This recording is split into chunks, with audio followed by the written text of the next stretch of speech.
So if you've watched some of my other coaching videos, then you would have noticed that one of the I have a lot of like general rules that I like to go by, and I have a lot of questions that I generally like to ask. So I'm gonna ask and tell you the exact same things, but it'll be a little bit different because it'll apply to your game. So at the start of every game, I like to ask myself three general questions. Those questions are: how do I want to play the lane phase? What is my role on the team? And what is my team's win condition? And the first of those questions that comes into play, and I'll pause it here so we don't miss anything. But the first question that comes into play is: how do we want to play this lane phase? So anytime you're on Leona, that's pretty much a given that you want to play aggressive in the lane. And you're against a Soraka, which is really, really nice because you can hard engage on her. But at the same time, though, you have to make sure that you are landing your engages and you're not getting poked away, because if you are wasting all of your attempts, Soraka will eventually poke you down because she does outrange you when your abilities are on cooldown.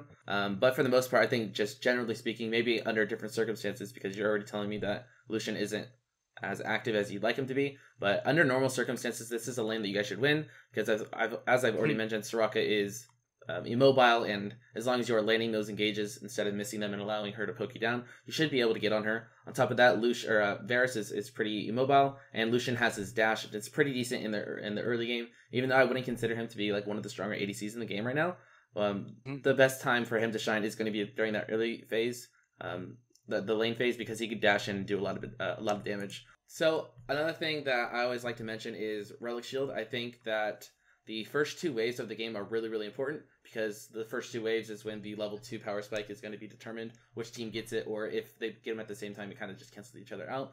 But as a support, you have a lot of control on that wave, and a lot of control as far as if you can manage to get that level 2 power spike, and you have even more control whenever you're playing a champion like Leona, who can take Relic Shield. So generally speaking, how you want to be using your Relic Shield in the first two waves is you use it on the first wave if you are against a champion that can poke you down very easily. So, for example, if you are using it on the second wave, you're going to have to extend a lot further and get a lot more in the enemy's face. And in doing so, they'll be able to poke you down really easily. So you want to use it on the first wave if you're super, super scared. Soraka, for example, I don't think she'll be able to poke you out that much. So the reason that holding off until the second wave is better is because it gives you an element of surprise. So if you think about it, in order to hit level 2, you need the first wave and then the three first melee creeps on the second wave. And if you have 2 stacks for that second wave, you can use both stacks to kill 2 out of the 3 melee creeps. It'll give you that element of surprise. The enemy team won't see it coming as much. They won't have it estimated entirely as far as who's going to get the level 2 quicker. And if you have both that Relic Shields, you're in a little bit more control. Whereas if you use it on the first wave, it's kind of just a race to see which ADC will be able to clear out the first 3 melee creeps in the second wave. So again, just to repeat, if you are afraid that going for the second wave you'll get chunked down really easily, then it's better to just use them on the first wave. Whereas if you feel comfortable going for the melee creeps on the second wave, that would be the more ideal situation. So in this example, I don't think Soraka has nearly enough damage to be really much of a threat for you to overextend in that second wave.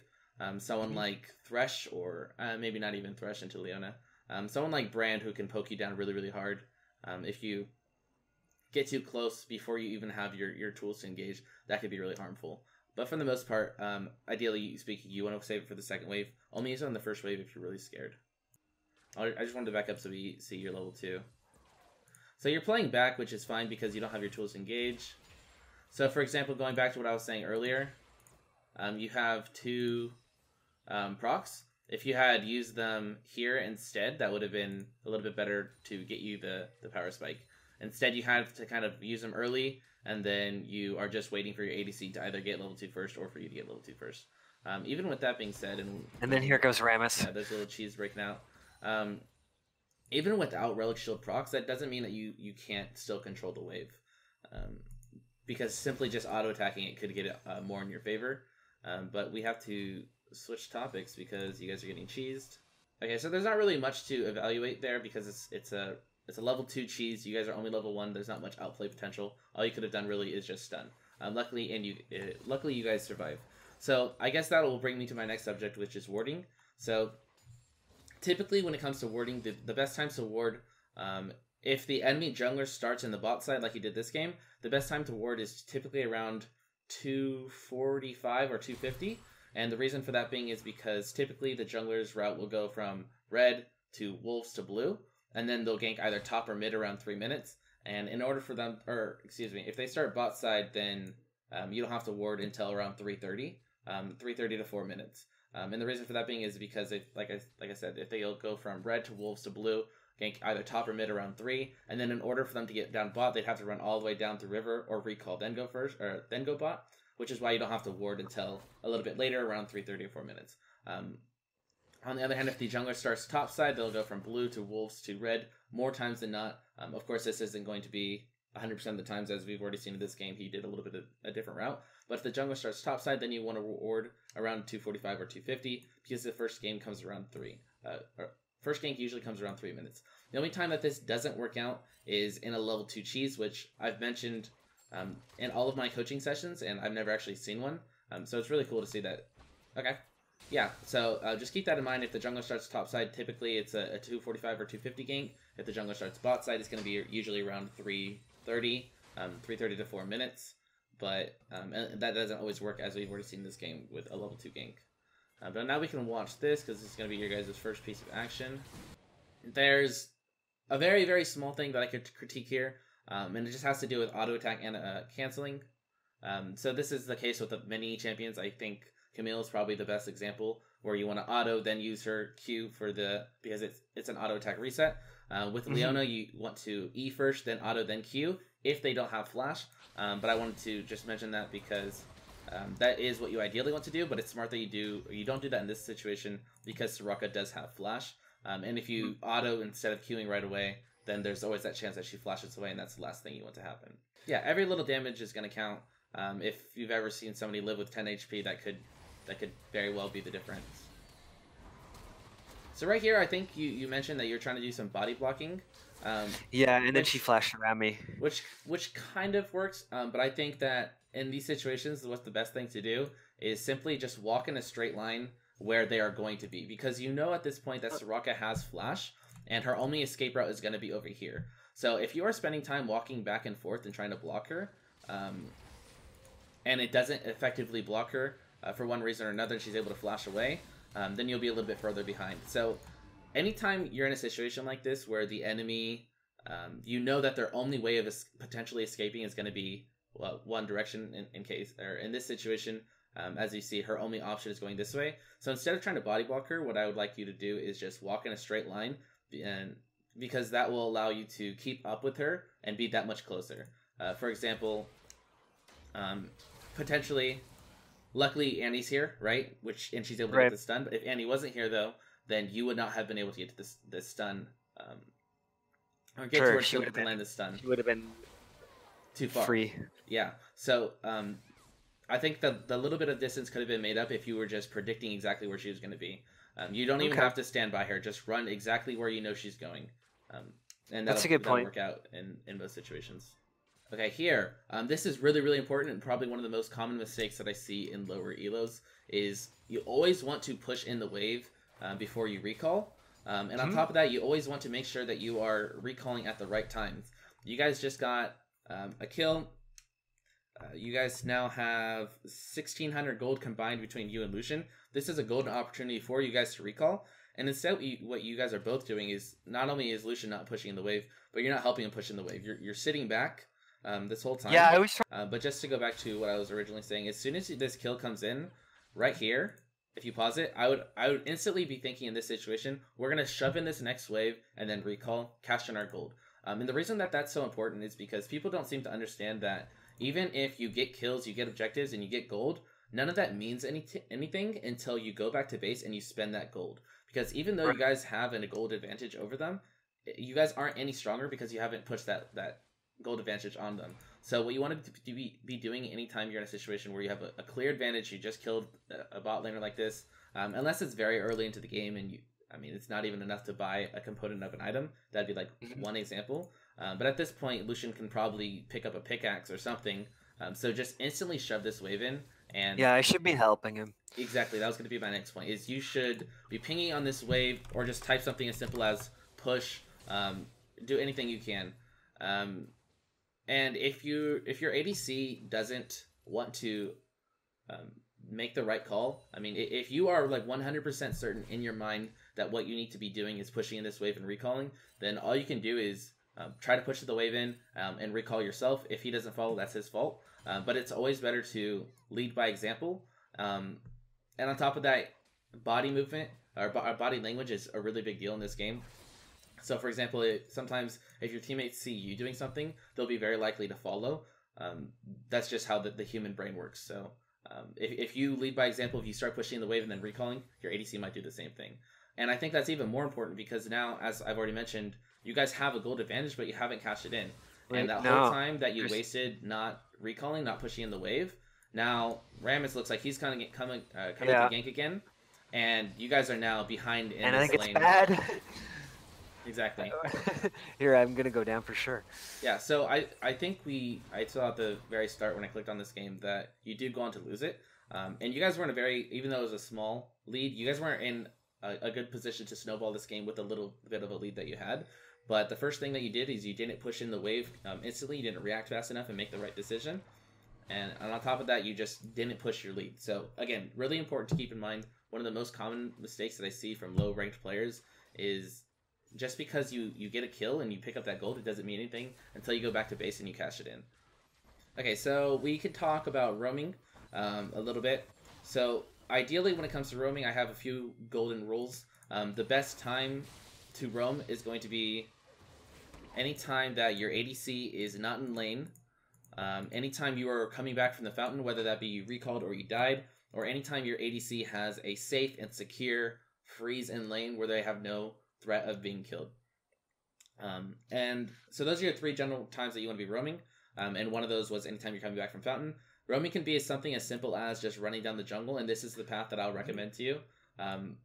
9 times out of 10, this is the path you want to be taking. Instead of running straight down bottom, what you want to do is go this way through the jungle, go that way, and into the river. What this allows you to do is have multiple options. You can then go from here to bot lane. It'll be 5 seconds shorter than, or longer than going this way, which isn't a big deal.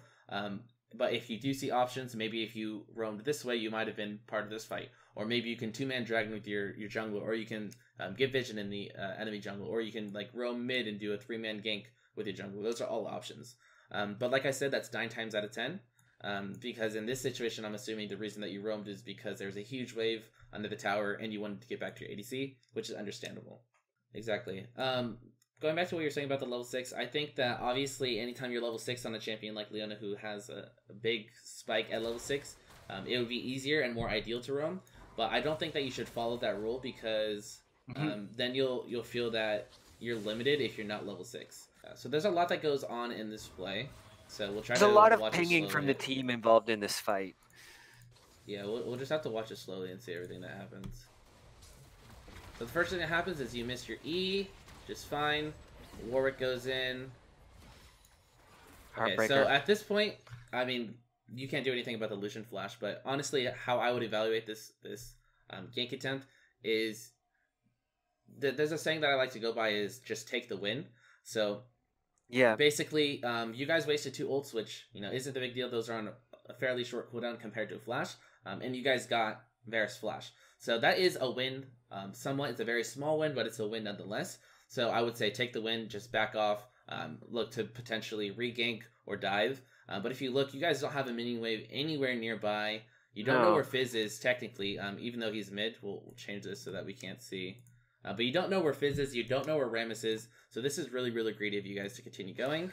Okay, so what you just said kind of goes hand in hand with what I was saying earlier about body language, and it just further proves my point that a lot of times when you see somebody else doing something, you're very, very likely to follow them, and this situation kind of gets you guys killed.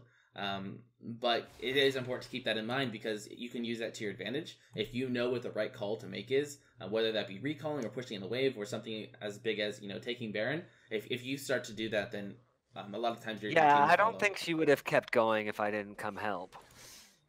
Okay, so let's pause this here because there's even more things to evaluate about this whole play. It's really chaotic. So the first thing that I would say is, again, this dive is really, really bad because you guys already got the flash. You should have just taken the win. You guys don't have a minion wave anywhere nearby. Fizz finally just showed mid, but you don't know where Rammus is either. So that's why this, as a whole, is a really bad play to go for. But you guys do go for it. And even by going for it, there's even worse things that happen. So the first thing that I'll mention is the fact that you always want to eliminate probability. So the best example that I can give is with a Blitzcrank. So with a Blitzcrank, if you can knock them up first and then use your Q, that's more ideal because you're guaranteeing the Q. Someone like Rakan, it's better to use your R and then your W because the R will charm them and then guarantee the W knockup. So same thing with Leona. What you ideally want to do is Q first, if at all possible, and then E. So right here what you do is you miss the E, and then you end up Q flashing. So the flash was bad, you already mentioned that, so that's nothing that we'll talk about. But if you had just flash first, so you would have got the instant Q and then been able to use your E, that would have been more ideal. So that's another thing to keep in mind. You always want to eliminate probability. This might actually play out in your guys' favor. I don't know if you end up killing Rammus. If you do, that'll be a 2-for-1. So, I mean, it ended up being not a terrible dive because you guys are going to go 2-for-1 for it. But you definitely could have played it a lot cleaner. The first thing is just taking the win and not going for it as a whole. After you guys did go for it, though, what I would strongly recommend that you always do is eliminate probability. So anytime you're playing a champion that has a skill shot, like Leona, her E is a skill shot, you always want to get them CC'd guaranteed. So for example, you use your guaranteed CC, which is your Q first, and then E, then your R. That's obviously ideal. You're not going to be able to do that in every situation if you're not close enough to Q, or if you don't have flash. That would be the case. Another thing that I wanted to mention, I don't think it would have been ideal in this situation, but I do think it's a very important mechanic to understand on Leona. That is, so the Q flash is if you're close range and you want to guarantee the stun, but if they're at a further range, a good way to initiate is to E flash. So you start channeling the E and then you flash. I'm not sure how familiar you are with that. I know you said you play a lot of Leona and you're very comfortable with the champion. So I might just be... I definitely would like to try that, because I guess what I normally do is flash E. Yeah, it's E flash. It's going to give them a lot less reaction time. Just go in the practice tool or something like that. That's what I typically like to do whenever I'm practicing mechanics on a champion, whether that be Rakan combos or Alistar combos or something like a Bard Q flash or a Leona E flash. Just go in the practice tool, practice it a few times, get to know how much timing it takes and what the range exactly is and when you could pull it off and stuff like that. So that is a really important mechanic to understand as Leona. I don't think it would have worked out in this situation because you were right on top of the guy. But I just reminded me of it in case you were a little bit further away. That's ideally what you'd want to be doing. Gives them just a little bit less reaction time. And again, it eliminates some probability, which is always what we want to be doing. So my piece of advice for this Tribush ward is because this is another one of those problems that I see a lot of people run into. Generally, it's just not a good idea to go for this ward. Of course, you're going to be clearing a little bit of vision and getting a little bit of extra gold if you are able to clear it. But it's just one of those things that doesn't really pay off for you all that much. And there's a chance that you're going to lose a lot for it. So in this case, as it plays out, we're going to see that you end up losing your ulti. So you want to be going for this ward if you have maybe your jungler was nearby, or you're trying to bait something, or you had clear vision of their mid laner and their jungler, because once again, their mid and jungler are missing on the map, and I don't know if they end up showing up or not, but that's definitely even another reason for you not to be here. So you only want to be going for this ward, like I said, if you're trying to bait, or your jungler's nearby, or if you have a minion wave pushed under the enemy's tower. So that's probably the most common tactic that I use. Is what I'll do is I'll just wait till this minion wave is pushed in, because what that forces the enemy team to do is either decide, okay, do we want to contest this pink ward, or do we want to contest this CS and experience? And more times than not, they'll go for the CS and experience, and that's a really good time to clear the vision. Or at least you're splitting the laners, right? Because maybe the support will try to poke you. Absolutely, that's another really effective way. That's a bait that you could actually use if you are on the side of using that ward. So let's say that you were on the blue team. This is a really common tactic that I like to pull off. Doesn't work so much at higher elos because people don't really fall for it, but it does work from time to time. So what you can do is, let's say you're on the blue side, or excuse me, if you're on the red side, what you'll do is you drop a control ward in here, and what that means is that the enemy team is going to want to control this because this is technically their side of the map. And as they split up, because a lot of the times the support will go up to clear this, that's your opportunity to go in on the ADC because they'll be alone. So that's one way that you could use this push to your advantage, compared to this situation where we're seeing you guys kind of get, you guys kind of being the one tricked around the Tribush ward. Okay, so there's two major pieces of advice that I would say. I mean, we're only 11 minutes into this game, but I would say that already I can tell these are probably two of your biggest flaws. The first thing is tunnel vision, and what I mean by that is you see a play happening and you just commit to it without giving much thought to what else could happen on the map, and how that can backfire on you. So that was evident in this play. You guys see your junglers coming in, so you tunnel vision in on the gank, and you just run full force at them, and the enemy jungler pulls up. Another example is you go for this ward here, not like just tunnel visioning on this ward. You end up getting caught, having to waste your ult. Another good example is, you know, this dive that we saw early into the game, where you just tunnel in on the Varus and you dive even without giving it much thought. So that is one major flaw that is in your play, but luckily that is very easily fixable. And once you were able to fix that, you'll see yourself climbing a lot more. The other major piece of advice that I'll mention kind of goes hand in hand, but it's I guess it's kind of map awareness. So a lot of the times, as you said, or as I mentioned, you haven't had vision of where people are, the mid laner or the jungler. And one of the most important factors that you have to keep in mind in League of Legends is that if you go for a play and somebody else shows up, like a jungler, then you guys could instantly just lose a team fight, or play, or just, you know, have things turned back around and be against you, when originally you thought you were the one making the play. So you always need to keep in mind, a really good question to ask yourself consistently throughout the game is what would happen right now if the jungler showed up. So that kind of goes hand in hand with you tunnel visioning a little bit. If you just continuously ask yourself, okay, I want to go for this play, but just quickly ask yourself, what happens if I go for this play and the jungler shows up? And if you ask yourself that question and you realize, wait, if I go for this play, the jungler shows up, we all die, and we're sent behind instantly, then that'll be your go-to sign to not do that. So let's pause it. Okay, so there's two really big pieces of information that I can give away from, you know, just that little piece that you told me there. So when it comes to dueling, you never want to duel with somebody who is equally as good as you or who is worse than you. Even though if they're the friends or something, or your friend, it's just not a good idea, because what happens is when you duo, the matchmaking system is actually against you. It will make it so that you are up against harder players. So if you are going to duo, it has to be beneficial. You don't ever want to do it just for fun, or just because you know you're friends with somebody, because it's gonna hurt you more than it'll help you. So it's only good to duo if you have really good synergy with somebody, or if you're playing with somebody who's a higher rank than you, because that'll benefit you more times than not. So that is one thing.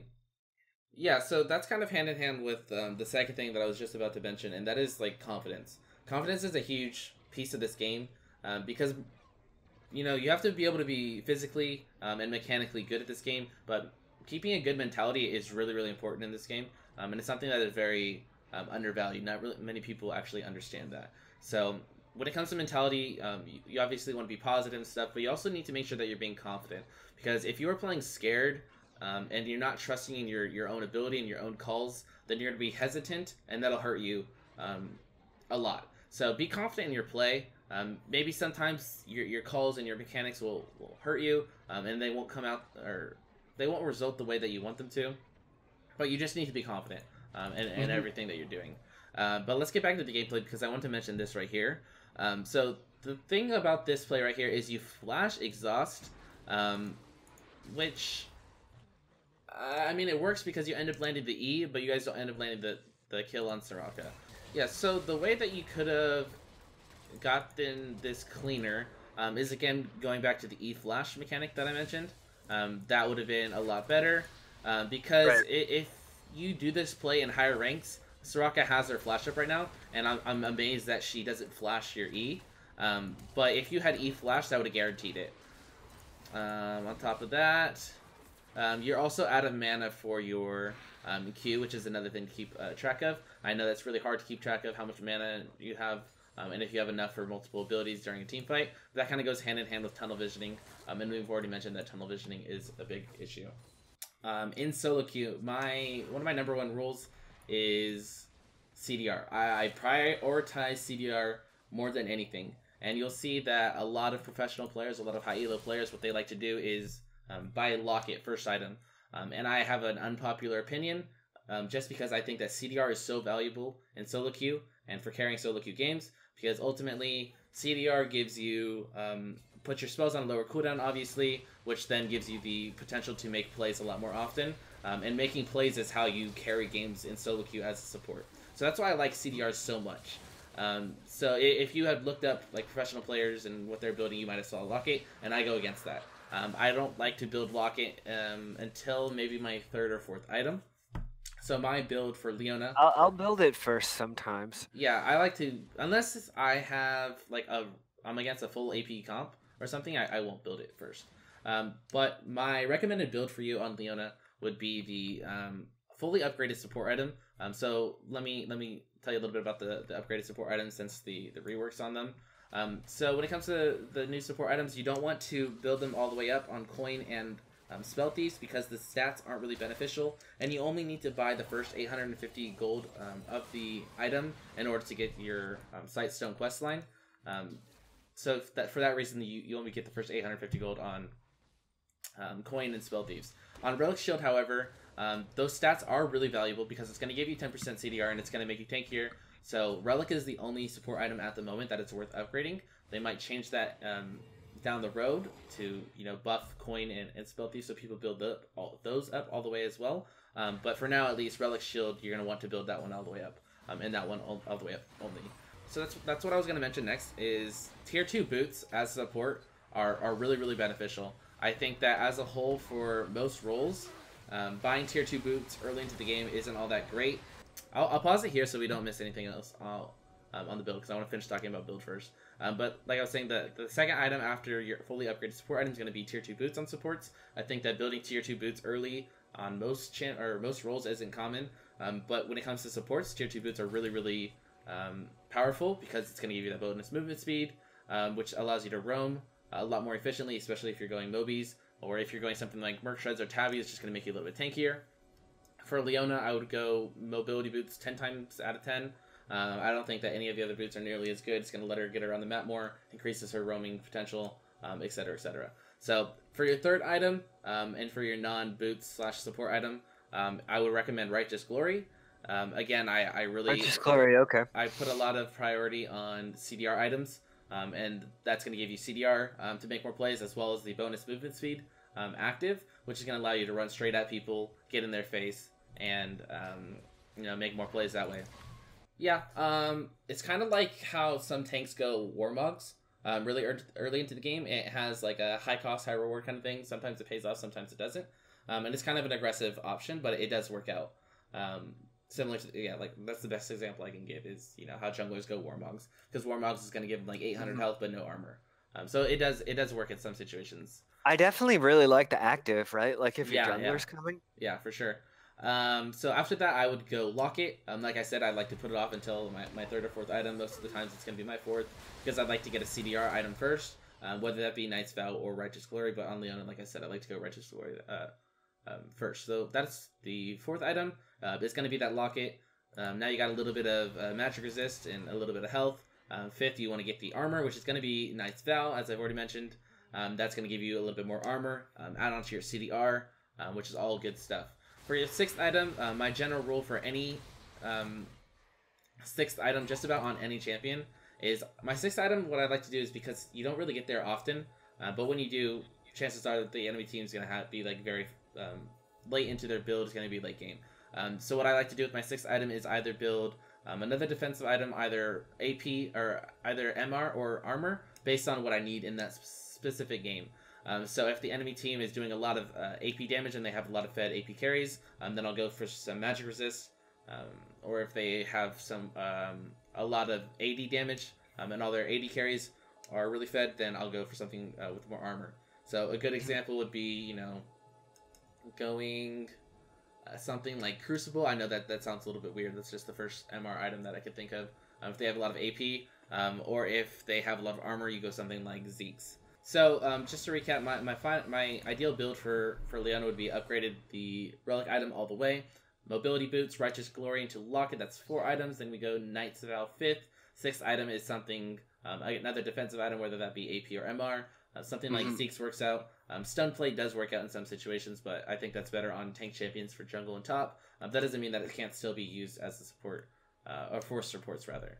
But with that being said, let's jump back a little bit because I wanted to watch this team fight because at this point in the game, you guys are up 6k, and if we look down here, this looks like you guys are going to lose this fight, and this is going to be kind of the snowball for the enemy team. So we can also think back to at the very start of the game when I said I have 3 questions that I like to ask myself, and one of them was about lane phase. We already covered that. The other 2 questions are, what is your role on the team, and what is your guys' win condition? Your win condition in this game is going to be revolving around team fighting. Leona and Annie alone are really, really strong team fighters. A lot of initiation, very strong there. You could also consider scaling to be on your side because you guys have a gangplank. So those are going to be your 2 strongest win conditions. So team fighting means you guys are grouping. Scaling means you aren't forcing too much. But in this situation, you guys have Baron, so forcing something is fine. As far as what your role on the team is, whether you should be initiating or appealing, I think that more times than not, you're going to be appealing, just simply because they have a Yorick, and more importantly, a Fizz. And if Fizz is able to get to your carries, then you guys are going to be losing that fight. So as this plays out, we'll see that I think the biggest reason is because you don't stick to your role in the team, which is peeling. That is one problem. And as you see, Fizz is able to get to Lucian and just nearly one-shot him. So that is one problem. Easily fixable though, because this is just one fight and one fight that goes wrong. So it doesn't mean that means that you still have time in the rest of the game to fix it. Maybe you don't, maybe you do, but that is something that you need to be thinking about, is what is your role in the team. The other reason you guys lose this fight is because GP wasn't there, so that is another reason. I'm kind of saying that just to say, like, don't be so hard on yourself, because this was a 4v5 fight. One last really important thing that I want to mention from this fight is the fact that you dying was not necessary. So another one of my golden rules is you never want to put yourself in a situation that is going to have a higher chance of harming you than helping you. And a lot of times that comes down to whether or not you should be helping your teammates. So again, it's one of my unpopular opinions. A lot of people see that their teammates are caught out, and they think that they have to try to do everything in their power to try to help them and save them. My opinion is if they're dead or if they have a really high chance of dying, it's better to leave them, because if you go try to help them, there's a chance that the enemy team then picks up 2 kills instead of just 1. So I think instantly as this fight broke out, Fizz was able to one-shot your Lucian. After that happened, you guys should have all just left, because there's no way that you guys are going to win this fight in a 3v5, because Lucian's dead, GP was still in base. So this was an instant loss. You guys should have left instantly. Instead, you stuck around, you tried to see if you could win the fight, and that's why you ended up dying eventually. I feel like this fight was like such a huge turning point in the match. It's kind of how it seemed. Okay, so like I said, we're running really, really low on time now, and I still have to talk about rooms. So I'm gonna jump to one final fight, and let's see what goes wrong here. Uh-oh, what did I do? And then maybe in like a week or 2, if we can do another session and see if I was able to fix any of these problems. Yeah, okay. Well, we'll talk about that at the very end, because I'll do like a little recap. Okay, so what goes wrong in this fight? What went wrong in the last fight is the fact that you weren't peeling, so we'll see if that's the case or if it's something different. We'll see here. It actually is somewhat in your guys' favor. And then you guys are looking at a 4v5. Okay, so here, I would say your 2 main issues throughout this session that I've noticed is tunnel vision and your lack of fulfilling your role on the team. And this right here is a perfect example of both of them. Because you tunnel vision in on this tower, you get this pick, and you instantly say, okay, we got a pick, we're going to get this tower. And you don't even notice that the Fizz is behind you going after your carries. And then that means that at the same time, simultaneously, that means you're not peeling, which is your role in the team. So again, I also think it's really important to note that this entire game isn't your fault. I might be portraying it like it's your fault, but that's just because I'm picking on you. I'm not picking on anybody else on your team.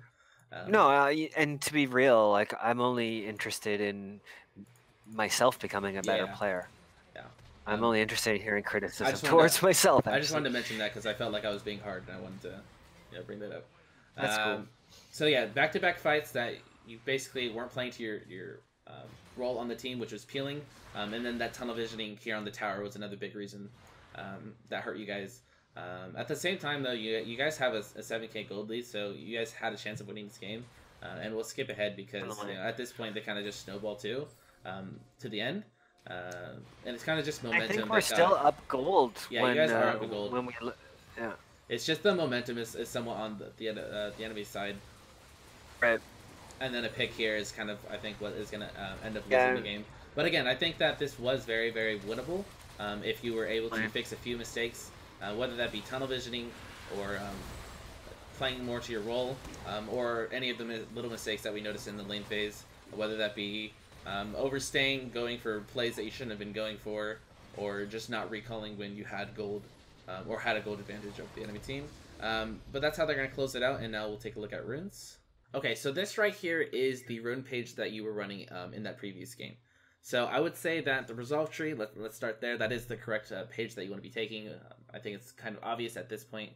Runes have been quite established, and it's been quite clear that resolve is going to be the best tree to take on Leona, starting with Aftershock. That is correct.